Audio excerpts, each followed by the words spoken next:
2026 বিশ্বকাপে এশীয় সূর্যের উত্থান মন কেড়েছে ফুটবল দুনিয়ার। গোটা মহাদেশকে বিশ্বমঞ্চে মিরাকলের স্বপ্ন দেখিয়েছেন জাপান। নেদারল্যান্ডসের মতো দলকে আটকে দিয়ে পৌঁছে গিয়েছে শেষ 32-এ। কিন্তু নকআউটের প্রথম লড়াইটাই ছিল পাহাড় প্রমাণ কঠিন। আর শীর্ষ দেশেই শৈল্পিক ফুটবলকে দিনের শেষে হার মানতে হলো গুরুর কাছে।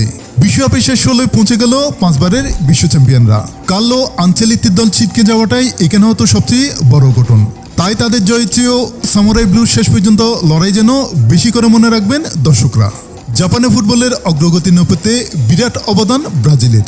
যে লিগকে এগিয়ে নিয়ে যেতে পুরোদস্তুর প্রয়াস চালিয়েছে বিশ্ব ফুটবলের মক্কা। কখনো কিংবদন্তি জিকো মেন্টর হয়ে উদ্বুদ্ধ করেছেন জাপানের উঠতি খেলোয়াড়দের, তো কখনো 1994 বিশ্বজয়ী দলের সদস্য দুঙ্গা জাপানে ক্লাবে খেলেছেন। আজ জাপান যে জায়গায় নিজেদের পৌঁছে দিয়েছে তাতে তারা যে ব্রাজিলের কাছে চিরকৃতজ্ঞ তা বলাই বাহুল্য। স্বাভাবিকভাবেই সেই গুরু যখন মরণ বাঁচন লড়াইয়ের প্রতিপক্ষ হয়ে ওঠে তখন সমীকরণটাই এলোমেলো হয়ে যাওয়াই স্বাভাবিক। কিন্তু ম্যাচের প্রথমার্ধেই কোচ জাপানের বিনি জুনিয়রদের খেলাটাকে এলোমেলো করে দিল। 29 মিনিটে অনবদ্য গোল করে দলকে এগিয়ে দিয়ে দুনিয়াকে যেন সানো বার্তা দিলেন, আমরা কারো কাছ থেকে কম নই। তবে জাপানের আত্মবিশ্বাসকে ব্রাজিল সামাল দিল ম্যাচের দ্বিতীয়ার্ধে। জোরালো হলো আক্রমণ।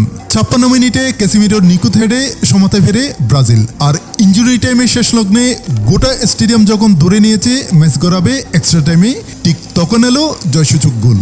দলের শেষ 16 টিকিট পাকা করে দিলেন মার্টিনেলি। তবে জাপানি গোলকিপার সুজুকির দুরন্ত সেভ আর বিনি শট বারে লেগে ফিরে না এলে ব্রাজিল আরও বড় ব্যবধানে জিততে পারত। নেইমারকে যে দলের মেরুদণ্ড মানা হয় সেই নেইমারের অভাব আজও বোধ করতে দেননি ক্যাসিমিরোরা। দলকে নিজের মতো করে গুছিয়ে নিতে ভালোই জানেন আনচেলত্তি।